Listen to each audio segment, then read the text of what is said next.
अब दिल्ली की हवा साफ रहने लगी है। हम सब दिल्ली वालों ने मिलके 2 करोड़ दिल्ली वासियों ने मिलके पिछले 5-6 साल के अंदर कई ऐसे कदम उठाए हैं जिसकी वजह से पूरा साल दिल्ली की हवा अब काफ़ी साफ रहती है। लेकिन अब अक्टूबर नवंबर आने वाला है। 10 अक्टूबर के आसपास से दिल्ली की हवा फिर से ख़राब होने लगेगी। 10 अक्टूबर से नवंबर के अंत तक लगभग दिल्ली की हवा फिर ख़राब हो जाती है। और उसका बड़ा कारण है कि आसपास के कई राज्यों से पराली का धुआं, जो पराली जलाई जाती है उसका धुआं जो आता है, उसकी वजह से हवा दूषित होती है। अभी तक हम कहते थे कि सारी सरकारें एक दूसरे के ऊपर आरोप लगाती थी।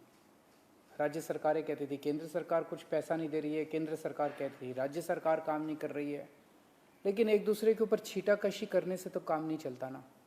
हमें समाधान निकालना है और दिल्ली सरकार समाधान निकालने पे विश्वास रखती है। पिछली साल दिल्ली सरकार ने समाधान निकाला। पूसा इंस्टीट्यूट ने एक बायो डिकम्पोजर बनाया है। ये बायो डिकम्पोजर क्या कहता है? पहले तो हम ये समझ लें कि पराली की समस्या क्या है। धान की फसल लगभग अक्टूबर के महीने में किसान काटता है। जो जब धान की फसल कटती है तो धान की फसल कटने के बाद इतना इतना तना उसका नीचे रह जाता है, उसको डंठल कह लीजिए, तना कह लीजिए, उतना रह जाता है, इतना इतना तना नीचे ज़मीन पे रह जाता है। इसको पराली कहते हैं। इसके बाद किसान को थोड़ा ही समय मिलता है, 20-25 दिन का समय मिलता है। उसके बाद उसे गेहूं की बुआई करनी होती है, तो समय बहुत कम होता है। इस समय के बीच में किसान को इस तने को, इस डंठल से मुक्ति पानी होती है। तो किसान क्या करता है? तीली जला के आग लगा देता है और ये सारी जल जाती है, पराली सारी जल जाती है, खेत साफ हो जाता है और किसान दोबारा गेहूं की बुआई कर लेता है। इसकी वजह से धुआं पैदा होता है। अभी तक हम लोगों ने किसानों को टारगेट किया। जो किसान अपने खेत को जलाएगा उस पर पेनल्टी लगाई जाएगी। सरकारों ने क्या किया? दोष सारा सरकारों का है, दोष किसान का नहीं है। सरकारों को समाधान देना चाहिए था, सरकारों ने समाधान नहीं दिया, सरकारें दोषी हैं। पिछले साल दिल्ली सरकार ने समाधान निकाला। पूसा इंस्टीट्यूट ने एक बायो डिकम्पोजर बनाया है, बेहद सस्ता है। उस बायो डिकम्पोजर को हमने दिल्ली में टेस्ट किया। दिल्ली में 39 गांवों में 39 विलेजेस, 39 गांव में हमने 1935 एकड़ जमीन के ऊपर इस बायो डिकम्पोजर का छिड़काव किया। इस बायो डिकम्पोजर का छिड़काव करने से जो डंठल है ये गल जाता है और गलने के बाद जमीन तैयार हो जाती है दोबारा बुआई करने के लिए। इस डंठल को काटना नहीं पड़ता, इस डंठल को जलाना नहीं पड़ता। इसके शानदार नतीजे आए। तो दिल्ली सरकार के डेवलपमेंट डिपार्टमेंट ने उन सभी किसानों से बात की जिन्होंने इसको इस्तेमाल किया था। सब बेहद खुश थे। फिर हम लोगों ने, दिल्ली सरकार ने एक एयर क्वालिटी कमीशन बनाया है केंद्र सरकार ने, प्रदूषण से मुक्ति पाने के लिए। तो हमने एयर क्वालिटी कमीशन में एप्लीकेशन फाइल की। हमने कहा भाई दिल्ली ने अब समाधान दे दिया है। जैसे हमने दिल्ली सरकार में अपने सारे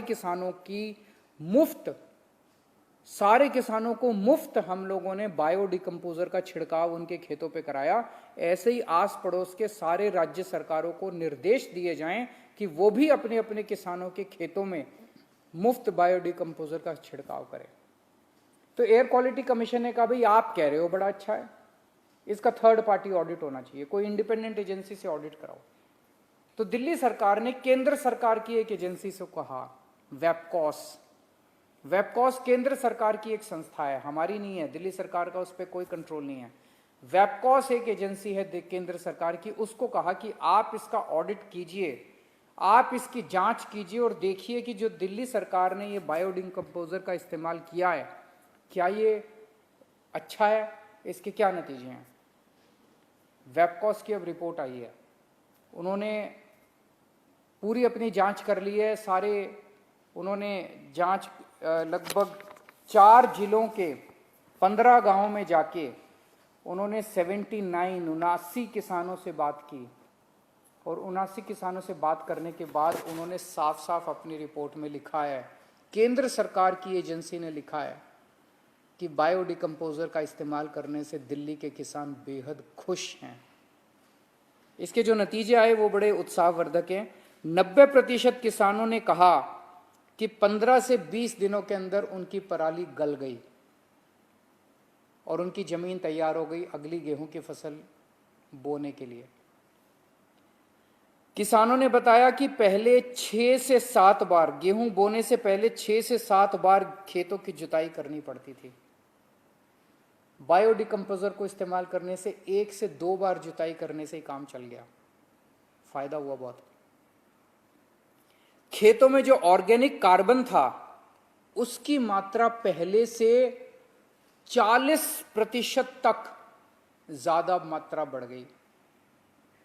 ऑर्गेनिक कार्बन भी बढ़ गया बायोडिकम्पोजर को इस्तेमाल करने से। बायोडिकम्पोजर को इस्तेमाल करने से वो पराली जो है वो एक तरह से खाद के रूप में कन्वर्ट हो गई और तो 40% तक वृद्धि हुई कार्बन के कंटेंट में। नाइट्रोजन की मात्रा 24% तक बढ़ गई जमीन उसमें मिट्टी में। बैक्टीरिया जो है 7 गुना बैक्टीरिया बढ़ गया। जो मिट्टी थी, मिट्टी के अंदर जो उपजाऊ बैक्टीरिया होता है जो उसमें फसल उगाने में मदद करता है, उसके अंदर बैक्टीरिया 7 गुना बढ़ गया और फंगस जो है जो कि फायदा पहुंचाती है फसलों को, वो 3 गुना बढ़ गई। मिट्टी की क्वालिटी जो है उसमें इतना सुधार हुआ कि गेहूं का अंकुरन 17 से 20% तक बढ़ गया। लगभग आधे किसानों ने यह स्वीकार किया कि बायोडिकम्पोजर को इस्तेमाल करने से जो डीएपी खाद है वो पहले ये लोग 46 किलो प्रति एकड़ इस्तेमाल करते थे, वो घट के 36 से 40 किलो प्रति एकड़ हो गई। मतलब फर्टिलाइजर खाद का भी इस्तेमाल कम हो गया, खाद भी कम इस्तेमाल करनी पड़ी।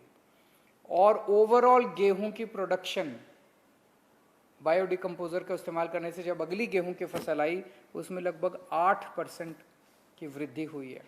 तो जैसे दिल्ली के किसान खुश हैं, अब दिल्ली के लोग खुश हैं, ऐसे ही आस पड़ोस के राज्यों के किसान भी खुश हो सकते हैं अगर वहाँ की राज्य सरकारें भी बायोडिकम्पोजर का इस्तेमाल करना चालू करें। अगर केंद्र सरकार राज्य सरकारों को बाधित करे कि वो भी करें। केंद्र सरकार से भी हमारी अपील है कि आप राज्य सरकारों को कहिए कि अभी तक तो हम कुछ कर नहीं सकते थे, अब तो कर सकते हैं, अब तो समाधान आ गया, अब तो सोल्यूशन है हमारे पास, अब तो कर सकते हैं। तो राज्य सरकारों को कहा जाए कि अब पराली के लिए मदद कीजिए किसानों की, सारे किसानों के बायोडिकम्पोजर सारे किसानों के खेतों में कि राज्य सरकार फ्री में छिड़काव कराए। इतना सस्ता कोई भी राज्य सरकार करा सकती है, वो फ्री में छिड़काव कराए सारी राज्य सरकारें। और अब पराली को जलाने की जरूरत नहीं है, अब कम से कम हम लोगों को, सब लोगों को प्रदूषण से मुक्ति मिलनी चाहिए। ये रिपोर्ट लेके मैं 1-2 दिन में समय लेके केंद्रीय पर्यावरण मंत्री जी से भी मिलने के लिए जाऊंगा और उनसे गुजारिश करूंगा कि वो व्यक्तिगत तौर पे इस मामले में दखल अंदाजी करें। नमस्कार।